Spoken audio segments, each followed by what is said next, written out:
Hello everyone, happy Halloween! I'm Zhenlu and today I'm wrapping up all of my October reading. So to celebrate spooky season, I have been reading mystery, thriller, and horror books all month, and in today's review I will have for you some classics of the genre written by Daphne Du Maurier, Agatha Christie, and Shirley Jackson, a Japanese horror manga written by Junji Ito, a brand new fantasy mystery published this year, and some more contemporary mystery thrillers published within the last decade, ending with two viral literary fictions. Let's get started right away with my favorites. Rebecca by Daphne Du Maurier. This book was first published in 1938, and it was Daphne Du Maurier's fifth novel, and she had since become one of the most influential figures in the world of not only thriller and mystery, but literature in general. So Rebecca, Jamaica Inn, and The Birds were all written by Daphne Du Maurier and adapted by Hitchcock into classic thriller films. Another one of her short stories called Don't Look Now was also adapted into a 1973 film by the same title. And we continue to see the influence of Daphne Du Maurier and specifically Rebecca in a lot more modern fictions. This story began in Monte Carlo, where our unnamed protagonist was working as a lady's maid. So she was an orphan and penniless, and she really didn't have much other option in her life other than to work for a salary. And she met this man called Maxim de Winter that kind of swept her off her feet. It was kind of like a Cinderella encounter. And Maxim had this book of poems where on the flyleaf there was an inscription from someone called Rebecca. So the protagonist learned that this was his ex-wife who drowned near his mansion called Manderley. And this was the famed mansion that was featured in, I would say, one of the most famous opening lines of all time. Last night I dreamt I went to Manderley again. And very soon after, Maxim proposed to her and they moved into Manderley, and the protagonist discovered that Rebecca's presence had truly left a haunting shadow over the entire place and over her life. This is easily one of my favorite reads of all time. I couldn't believe I waited this long to read this book. I feel like, without exaggeration, everything about it is just perfect. I think Manderley is a perfect example of a gothic setting that's eerie and disturbing and haunting and atmospheric,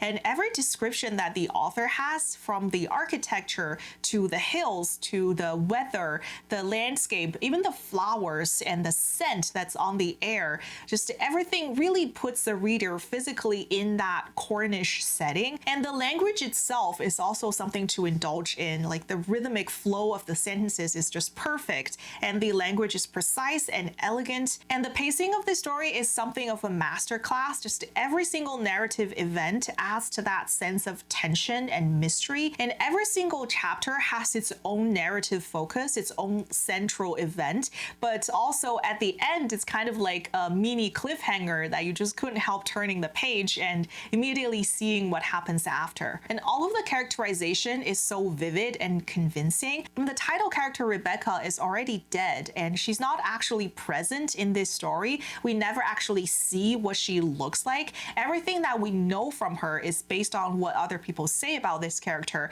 their impression of her, their description of her. But you as a reader is constantly haunted by her memory, because her presence really truly left this lasting shadow over everyone and over this entire place. And we're so deep within the psyche of the protagonist, just everything that she felt, being seen as this kind of inferior replacement to this ghost of Manderley, and constantly imagining what people are saying about her, and you really feel trapped in her mental state while her thoughts are racing, and you feel all of this trepidation and fear and like growing obsession with Rebecca. And also just slowly getting to know the character Maxim, from that like initial first impression, infatuation that she had, to not really truly getting to know him until after they're married and they're both like living together at Manderley under the shadow of Rebecca, and her like imagining how he felt about her versus Rebecca, to like later learning the truth. That was a really fascinating process. And all of the supporting characters are really well done, especially Mrs. Danvers, who was probably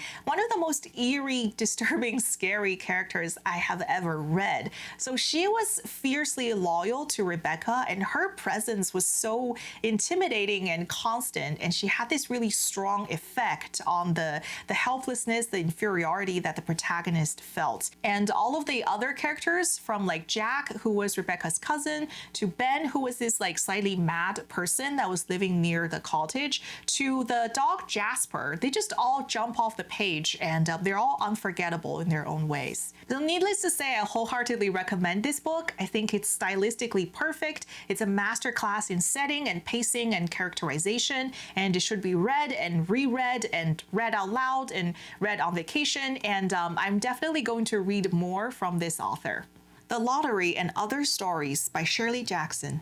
Shirley Jackson is one of the most iconic modern horror writers. She is the author of The Haunting of Hill House and We Have Always Lived in the Castle. This collection I am holding here includes The Lottery, which is arguably her most well-known short story, first published in The New Yorker in 1948. This story brought Shirley Jackson widespread fame and controversy. After its publication, The New Yorker received an unprecedented amount of letters from readers, some complaining about the content of the story, saying that it's too gruesome, too brutal, some even believing that the events described in the story are actually true, and they were outraged by the existence of such rituals in modern-day America. This story is set in a peaceful New England village on a clear summer day. At 10 o'clock in the morning, the villagers are starting to gather in the town square, and some children were piling up stones and putting stones into their pockets. They were about to commence something called the lottery, where a representative from each family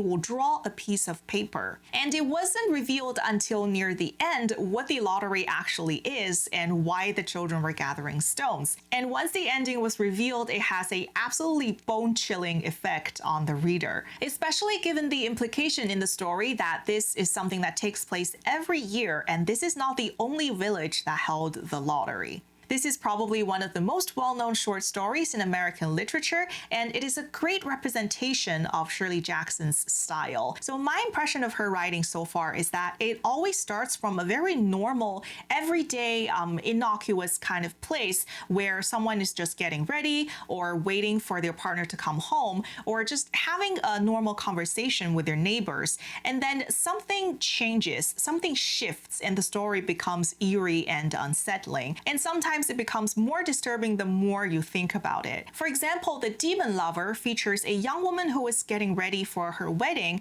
It's her wedding day. She was picking out a dress to wear. She was considering whether to have some breakfast or to save the food later for a celebration. And then she was waiting for her fiance to arrive, but he never did. And as time goes on, she became more disturbed and more anxious. And she decided that she had to leave her apartment and go into town to search for this young man. And as her search goes on, as she was more and more frantically asking everyone in town whether they've seen this young man, the atmosphere becomes more tense, and you can really feel the anxiety and despair of this young woman who earlier in that morning believed that the brand new chapter of her life was going to unfold. And now she was trapped in the unknown, being completely unable to contact her fiance and having no idea where he had gone or whether he even had the intention of marrying her at all. And the ending of the story is both eerie and uncertain. It's one of those endings that's open to interpretation as to exactly what happened and what it symbolizes. And one of the other widely renowned and widely discussed stories in this collection is The Witch, where a young boy was taking the train with his mother and her young sister. And this older man came into the train car and he began a very normal, casual conversation with the boy. And then it suddenly takes a turn towards some very violent ideas as to what this man did to his younger sister. After reading this story, I watched a really good video essay reviewing it and discussing how it perhaps represents the ease with which older men could bond with younger men over violent misogynistic ideas. And someone who is the boy's guardian, the mother, is left kind of in the lurch looking on as an outsider and unable to break into this kind of toxic masculine bond. I will link this review down below, and the same channel has a lot of different videos analyzing Shirley Jackson, her writing style, and the symbolism in her writing. What I think is really brilliant about Shirley Jackson is that that she creates horror through ideas instead of spectacles. I don't think it's like horrendous monsters or gruesome, brutal, gory murders that's what's scary about her story. It's really in the psychology of the characters and in the human nature that is explored in her stories. For example, the character hearing laughter behind a door, but everything goes dead quiet when she approaches it and no one ever answers the door. Or a little boy talking about a classmate who regularly misbehaves and then the boy's mother finding out that this boy actually never existed. Or a woman so overwhelmed by the chaos of New York City that she starts seeing buildings and facades start crumbling around her. Or a young woman who moves into a new town with her son, finding the town entirely turning against her because she dared being kind to a black family. All of these stories inspire a feeling of horror and unease because of the deeply psychological ideas behind it, because of the darker sides of human nature that the author observes, and they only become more poignant the more you reflect upon them. Overall, I really enjoyed reading this short story collection. I think these stories are very unforgettable, they're thought-provoking, and they're definitely worth rereading and savoring over and over again. A Haunting in Venice, originally published as Halloween Party by Agatha Christie.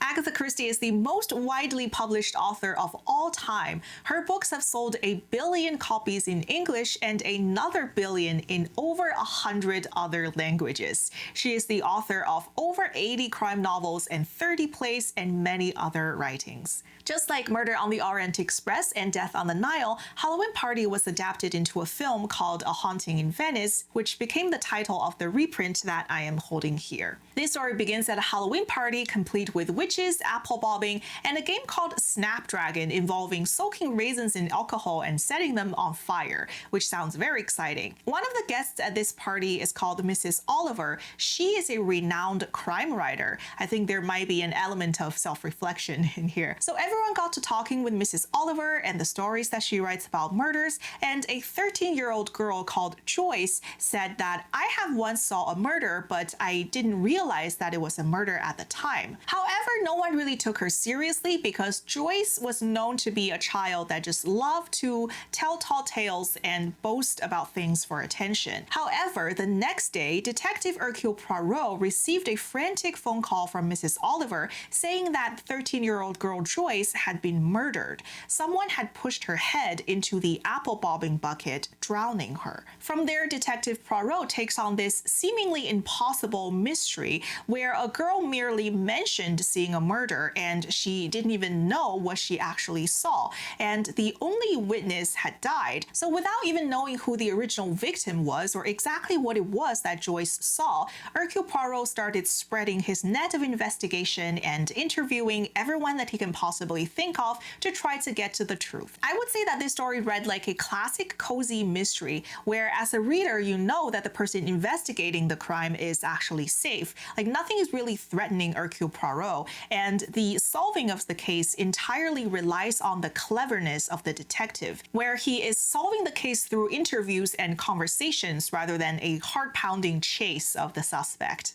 And this case particularly really relied on Poirot's power of observation, where he picked up on certain actions of certain characters that other people may have dismissed as inconsequential, but he really saw exactly why they did those things at that time and why that would indicate a guilty conscience. Another thing that really struck me about this story is the motivation behind the murder. And when you really think about the extent that people will go to satisfy their greed, going so far as to harm a child, it is very chilling and sobering about human nature. However, that being said, this story felt a little bit slow-paced, which is kind of surprising to me given how short this story is. It still felt like it moved at quite a slow pace. Because this story almost entirely relied on conversations and the dialogue between Poirot and a lot of the, I would say, upper middle to upper class British people, a lot of the time is kind of focused on pleasantries and maintaining a certain form of dialogue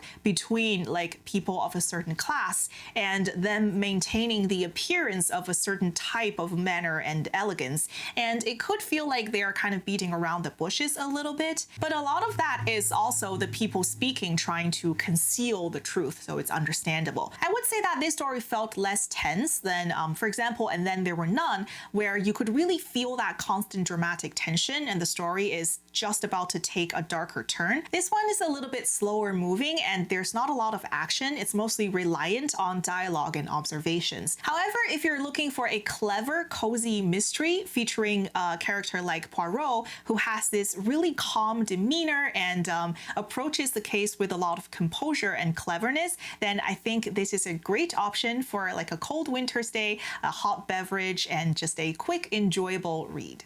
The Daughter of Time by Josephine Tey. Josephine Tey is perhaps less well known to American readers than, say, Daphne Du Maurier or Agatha Christie. However, she is a well-renowned figure in British crime writing, especially during early 20th century. This story, The Daughter of Time, was published in 1951, and it features Inspector Alan Grant of the Scotland Yard. So he had broken his leg and was confined to his hospital bed. He was going a little bit stir-crazy in his hospital room, trying to look for something to do, and his friends and nurses suggested that he take on a somewhat academic project. So then he decided to look into history. So he took it upon himself to solve the mystery of Richard III and whether he really did kill his brother's two children to secure his own crown. So Richard III apparently had this kind of notorious reputation in British history of being a wicked uncle, but Detective Alan Grant was looking through historical records and looking for any inconsistency to support the idea that maybe he didn't actually kill those two young princes. This story is a really quick read and it's a great mystery for history lovers. Personally, I felt a little bit detached from the story because I am not very familiar with the historical background covered in this story. So Richard III was the last king of the House of York, and when he died in 1485, it was considered the end of the Middle Ages for Britain. And he was succeeded by Henry VII, who defeated him in battle and seized power, which began the reign of the House of Tudor. And Henry VII was of course succeeded by Henry VIII, the well-storied king with 6 wives. So if you are interested in the Tudor court drama, the historical period that was featured in Hilary Mantel's Wolf Hall series, and you want to kind of expand your knowledge on those centuries and that period in British history, then I think you would really enjoy getting into the story of Richard III and the mystery surrounding these princes in the tower. And also, what I really enjoyed about this story is that you can really feel that this is a passion project for the author. I feel like you can really tell like how excited she was researching this period and putting all of the historical documents, the historical facts that she had found into the story. So I really like stories that read like a passion project. And I really enjoy the writing style of Josephine Tey. I think The Daughter of Time was actually the 4th installment in the Alan Grant series. So she has more works featuring Inspector Alan Grant, and I would definitely be interested in picking up more from this author.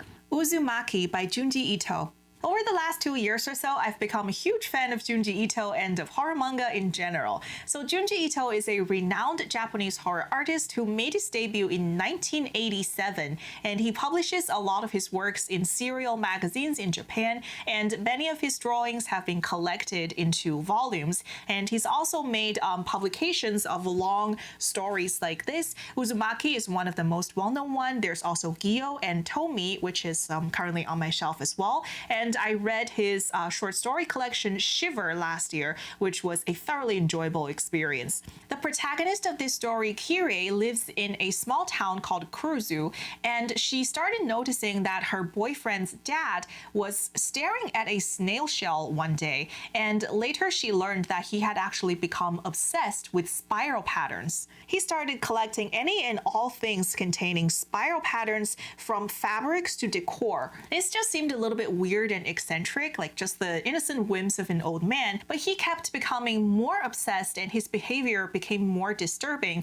until it led to fatal consequences for the family. And soon, this obsession that seemingly just started with one person started affecting everyone in town, and strange spiral patterns started showing up everywhere, driving people mad, and it started becoming unexplainable, horrendous, supernatural, and gruesome. And the power of the spiral soon became all-consuming, leading to hurricanes, whirlpools, and this town became an inescapable spiraling hell. I love how the author set up this eerie atmosphere from the very beginning, but he started from something that's so small, just an old man staring at a snail shell, but then everything just started spiraling out of control, pun intended, and this story really pulled me in like a whirlpool that's inescapable. The story kind of escalated from eccentric everyday behavior to body horror to cosmic horror. And while creating this slowly escalating horror, the author never forgot the human aspect of the story. The relationship between Kyrie and Shuichi, the relationship between these young kids and their parents, and the love that they have for their family, and other human behavioral tendencies like obsession, jealousy, greed are all very well portrayed in this story. I think this is one of the most brilliant, unforgettable fictional concepts I have ever seen for quite a while, and the illustration is just absolutely beautiful. So anyway, I can't wait to reread this story, and I'm so happy to have this work of art in my collection. A Drop of Corruption by Robert Jackson Bennett. This is a brand new fantasy mystery that just published in 2025, and it is the sequel to The Tainted Cup, which was also the winner of the 2025 Hugo Best Novel. This is another story featuring the detective duo Din and Anna. Din, whose full name is Dinius Cole, is biologically enhanced to have photographic memory, so he does not forget any detail that he sees or any conversation that he has had with witnesses, and he goes out into the field to investigate cases, and then he brings his memory and his observation back to Anna, who is a very eccentric but very renowned investigator. So Anna wears a blindfold most of the time, and she rarely leaves her room. However, she can solve these nearly impossible cases just based on what she hears from Din and using the power of deduction. And in this story, a man called Sujedo had disappeared from a locked room that's located on the very top of a highly guarded tower. And a part of his remains was later found in a location that's really far from this locked room, and it was partially eaten by something called reaperback turtles. So I'm glad that this story is fantasy because I really like turtles. I think they're really cute, and I would rather not be eaten by one, if that makes sense.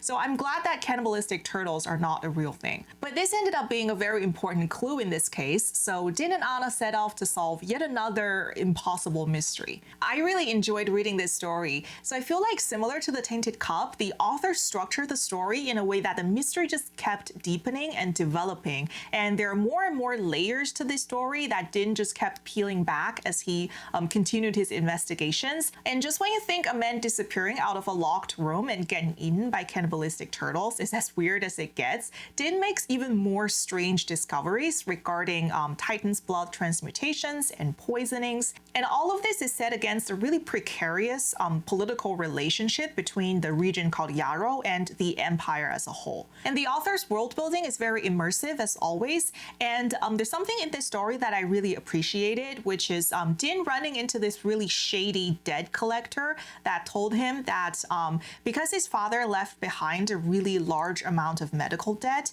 and now Din is posted to a region that's considered more dangerous, the debt collecting agency was worried that he was not going to be able to pay it back before, something happens to him. So because of that, they demanded a higher monthly payment from Din because his life was more at risk. I just feel like that very corrupt opportunist detail just made this world felt really real. I just feel like that type of greed is something that really mirrors the real world and just makes makes everything feel more convincing. If I have any critique for this story, it's that I feel like the author is trying to make Anna even more unlikable than she was in the first book, and I'm not sure that that's necessary. So we already know that Anna is like very eccentric, like she wears a blindfold, she doesn't leave her room, and she's this older lady who just always speaks her mind. She doesn't have much in the way of like tact or charm when it comes to interacting with people. But in this book, I feel like, especially in the scenes where she was like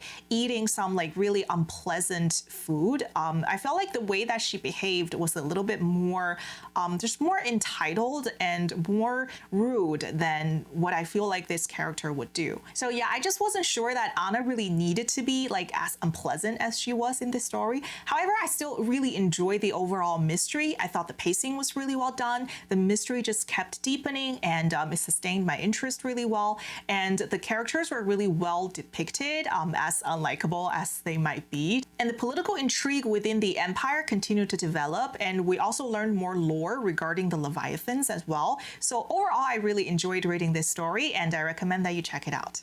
The Woman in Cabin 10 by Ruth Ware.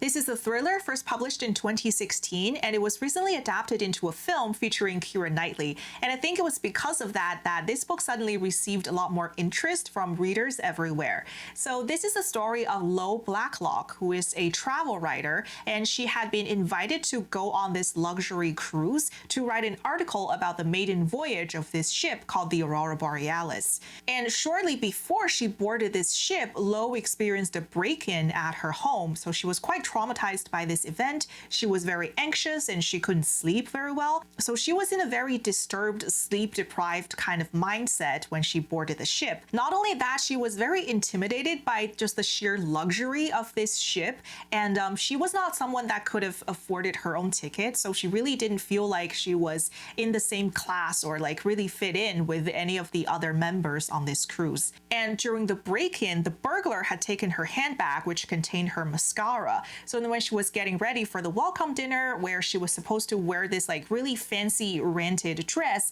she had to go next door to cabin 10 to borrow a mascara from the woman there. And after this dinner, in the middle of the night, she heard this very loud, heavy splash that kind of sounded like a body hitting the water. So she ran onto her balcony to check, and she saw blood on the divider between her cabin, which is cabin 9, and the one next door, which is cabin 10. So later she reported this event, but then the security chief on the boat told her that every single member on the cruise was accounted for, and there was never anyone in cabin 10. So her mental state being disturbed from the break-in, and also she was drinking a little bit, really made her an unreliable witness. So then she was being doubted at every turn, but she was very convinced as to what she heard and what she saw. So throughout the rest of the story, she had to solve this mystery herself, being this outsider that was invited into this like lush, high-class social situation that she really didn't feel like she belonged, and also being questioned and doubted at every turn because of her mental state. I would say that this was a very tense and very entertaining read. The author did a really good job with the pacing, which I think is probably the most important element in like a thriller mystery book like this. I don't think it's necessary to like stylistically critique writing like this like we would literary fiction, and there's nothing wrong with that. I feel like there's definitely value in like more simple and straightforward writing that's just very easy to reach a wider readership. And purely critiquing and reviewing it as like a pop thriller, I feel like there's one thing that's a bit of a plot hole to me regarding like how passports work. I feel like the author's intention as to like how a certain person would take someone else's passport and then like pretend to be them to pass through customs and then back onto the ship, I just don't think that would work. But aside from that, I really enjoyed binge reading this story. I found it very entertaining. So if you're looking to, take a break from your more serious classics or literary fictions and just like sit down with some popcorn and pick up a mystery and thriller, I think this is a very good option.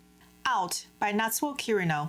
This story follows a group of women that work the night shift at a boxed lunch factory in Japan. So life is pretty tough for this group of 4 women. They have to walk from the parking lot to the factory in total darkness, not knowing what's lurking around. And once they get to work, they spend hours on their feet. And once one of them spilled a container of sauce, and because she didn't have a backup uniform, she kind of just had to complete her entire shift covered in sauce. And they couldn't really take breaks in the middle of work. And their home life are rather difficult as well. Masako's husband had practically stopped speaking to her. So he works during the day, she works at night, they barely see each other. And her son had also kind of just became a stranger in their own home. And Kuniko is overweight, and because of that, she feels really bad about her appearance. And, in the aesthetic standards of Japan, she's having a really hard time. And her relationship with her partner was also very strained. Yoshi is the oldest of the group. She had become widowed, but she still had to live with her mother-in-law and take care of her, who had become an invalid. So she basically had to change diapers and do all of the rather unglamorous caring work for her mother-in-law. Yayoi is very good looking, but that does nothing for her husband, who gambles away all their money and had become obsessed with a hostess at a local club. So one night after her husband kicked her so hard that it left a bruise on her body, Yayoi strangled her husband, and then she called her colleagues for help to dispose of the body. This story follows the aftermath of the murder, how these women end up disposing of the body and how they kind of tried really hard to subvert the investigation. Meanwhile, there are other players in this story. For example, the owner of the hostess club who kicked Yayoi's husband out of his casino also ended up having a major impact on how this investigation went and how these women kind of try to guard this lethal secret. So you can think of this story as kind of a thriller without mystery. So it tells you who done it at the very beginning, and it mainly follows the aftermath of the event rather than solving the case. However, I would say that this story remained really tense throughout. And a lot of that tension comes from the fact that these 4 women are just everyday people. They are struggling factory workers, they are indebted, and they are kind of doing anything to get by. And they really aren't, criminal masterminds who have experience in law enforcement or how to dodge investigations. So the fact that they don't really know what to do in the situation and they're really figuring it out as they go, while kind of bearing the possibility of being guilty of murder. I think that's where the tension of this story really came from. That being said, I do feel like this story is longer than it needs to be. So I have here kind of a mass market paperback, 400 pages, but it's very densely printed, and it definitely read like a 500+ page fiction. However, because of the characters are very real and their anxiety in this situation was very palpable, I did feel like the story maintained that sense of tension from beginning to end. And it also explores some deeper issues of misogyny, from like everyday occurrences like factory workers walking through the dark and worrying about what might grab them, to like Masako being stonewalled at work because she's a woman working in finance, to something that's more extreme, like the character Sataki, who is really kind of an epitome of violent misogyny. He's someone who is kind of aroused by the idea of torturing and destroying women. So it definitely hits some deeper and darker issues of human nature and society in general. So overall, although this book felt a little bit longer than it needed to be, I felt like the author did a good job of keeping that dramatic tension engaging from beginning to end and creating real and relatable characters, and also discussing some deeper societal issues. I was actually worried that I might DNF this book within, I would say, the first 100 pages, but the more I kept reading, the more I became really invested in the fates of these 4 women, and I pushed through to the end, and I'm really glad I finished this story. So I would recommend this book to patient readers and readers who are looking for a story that's set in a different culture, in a different society, that really gives you a glimpse into that world, and also readers that are looking for a thriller that's quite different from your typical mystery thriller American crime fiction that you would read in terms of structure, perspective, and theme. The Snowman by Jo Nesbø. This is actually my first Nordic crime thriller. I'm not really familiar with this like subgenre of thriller fiction, and I just found this at a secondhand bookstore and became really curious. So this story follows Detective Harry Hull as he tries to solve a series of disappearances where 11 women over the last decade had disappeared on the first day of snow in Norway. One of the latest disappearances was the mother of a little boy called Jonas, who woke up in the middle of the night and noticed that his mother was not in the house, and a snowman had mysteriously appeared in the yard wearing the pink scarf that he had gifted to his mother for Christmas. I had mixed feelings about this story. I felt like the characters in this story are a bit like one-dimensional stereotypes. Like, for example, Harry Hull is like a recovering alcoholic who couldn't get over his ex. He's this like lone wolf detective that would smash through doors, drive a car into a glass door that he couldn't open, and he's kind of rough around the edges, doesn't work well with other people. I feel like he's like meant to be this tortured hero or whatever, but he really is just quite dysfunctional. I just feel like these traits, these character traits, are a little bit stereotypical and not terribly convincing for me. And his new female character called Katrine is like a pretty obvious like femme fatale kind of stereotype.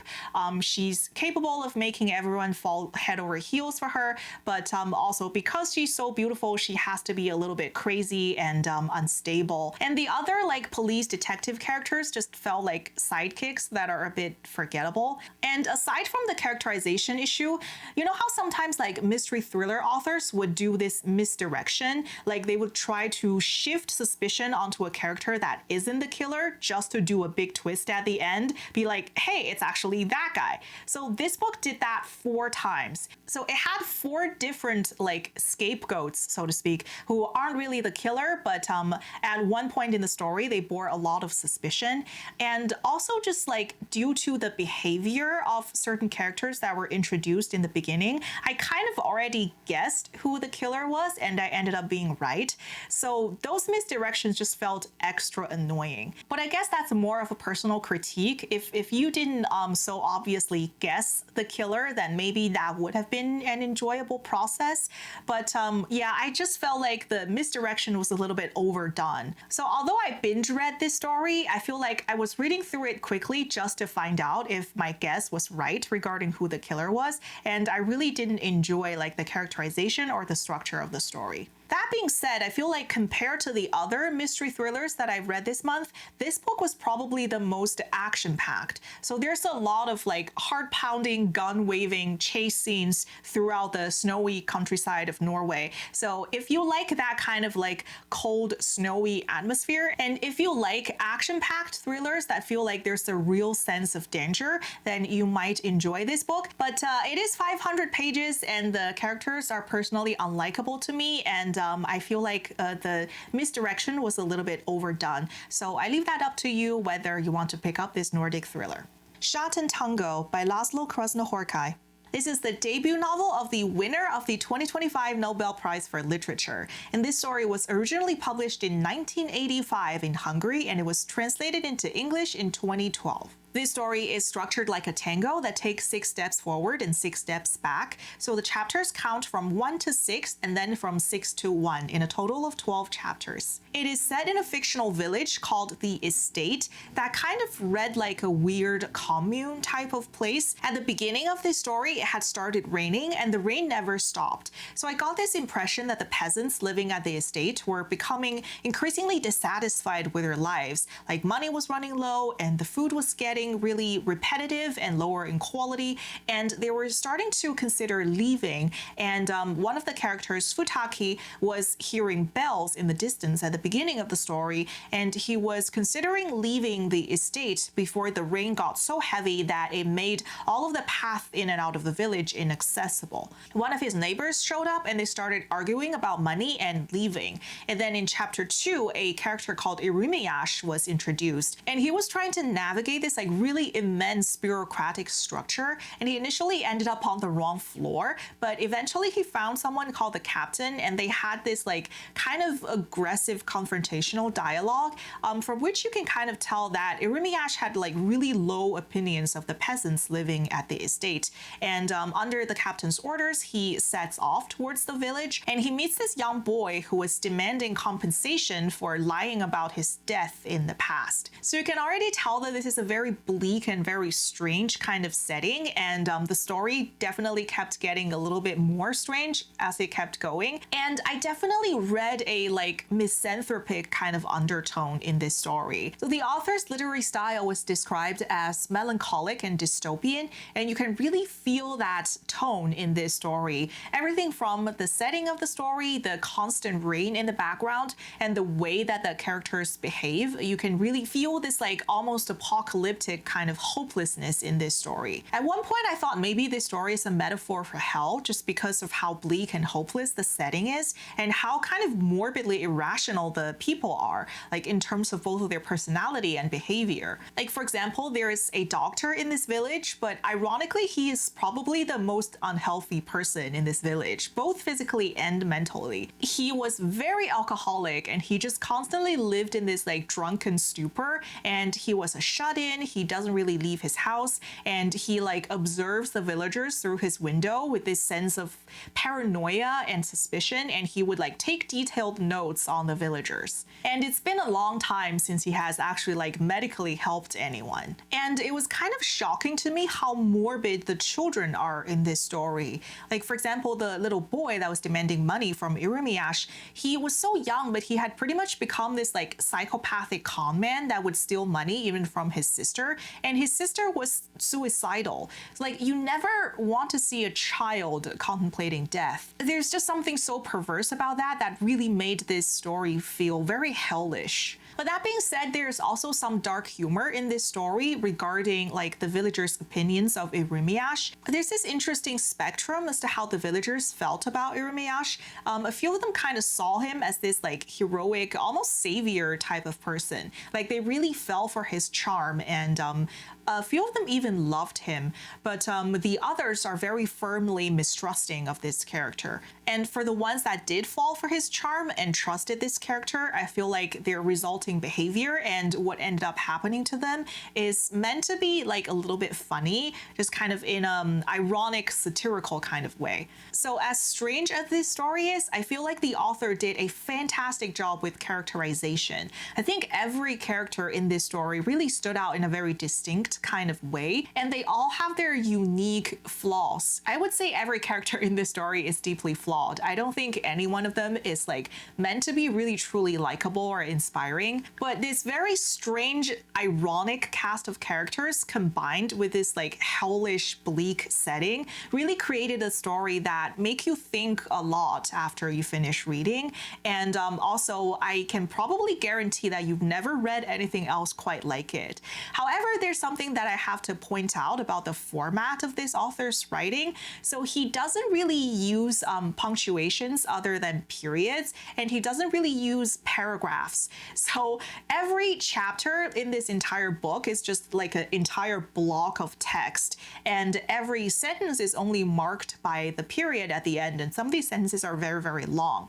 So I'm very glad that I listened to an audiobook. So when the story was read to me, I feel like the audiobook reader had already done the work of figuring out where to pause in a sentence and what feels like a paragraph. So the experience of listening to this story is similar to like reading a normal book with, you know, commas and sentences and paragraphs. But if you read the print of this story or an ebook, and also I think in all of his books he does this, it's just an entire wall of text, and it's quite the headache to like physically read his book, if that makes sense. So I'm really glad to have listened to the audiobook of this story. I feel like it's really unique and it's really thought-provoking, and on pretty much all criteria other than formatting, it's very well written. And I did buy 2 more books from this author, but the format, just the wall of text format, is a little bit intimidating to me, so I'm not sure when I would be getting to them. But overall, I did really enjoy this story. It's unlike anything that I haven't ever read, and I'm definitely still thinking about it. Martyr by Kaveh Akbar. This is the story of Cyrus Shams, who is an alcoholic poet. So his family are Iranian immigrants and he is obsessed with martyrdom. And he currently makes a living by playing a terminally ill patient at the local medical school. So he performs as someone who is dying, and he helps train medical students when they need to communicate with, for example, someone who has cancer and they need to break the news to them that they might be dying. His mother was on the Iranian passenger plane that was shot down by the US Navy. So this was a real story. The US Navy mistakenly shot down an Iranian passenger plane and all of the passengers on board died. I think this happened in 1988.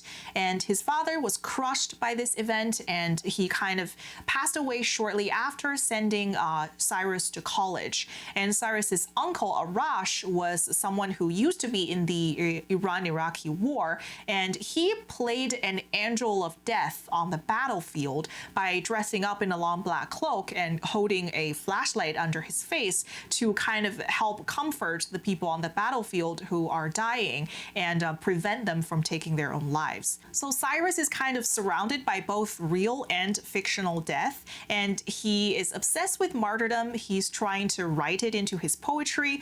He's trying to create this book of poetry, but you also get the impression that he's not actually trying very hard. He's just mostly drinking. And he hears of this terminally ill artist who is putting on a performance art by spending all of her final days in the MoMA Museum in New York City. So he decided to travel to New York City to meet this artist who is putting on this performance called Death Speaks. So this story kind of walks that really fine line of morbid humor, of finding dark humor in a context of tragedy and sadness. And I did find there were a lot of funny and entertaining moments in this story, not only in the dialogue and what the characters say to each other, but also just in the situation itself. And I feel like some of the commentary that the author made about the immigrant experience is really poignant and relatable. And also later on, when the focus of the story shifted more towards family and family relationships, and adding in everything that we hear from Cyrus's mother's perspective and what it was like to be a young woman in Iran in the 80s, I feel like those were very insightful and very heartwarming moments. However, I'm not sure I understood the ending of this story. I listened to the final chapter before the epilogue twice, and I'm still not exactly sure what really happened at the end. So yeah, the title of the story comes with an exclamation mark, but the story left me with a giant question mark at the end as to what really happened to Cyrus. But regardless of that, I feel like this story is not only funny and entertaining, it's also insightful and thought-provoking, especially in the way that the character Cyrus is portrayed. Just this frustrated artist who is hiding behind alcohol, and I feel like he was searching for the meaning of life by waiting for it to happen to him. And I think there's a lesson to be learned there. If you are a frustrated creative and you have certain creative goals, it's probably better to burst through that writer's block and actively pursue those goals rather than, blaming the situation or finding other things to do and then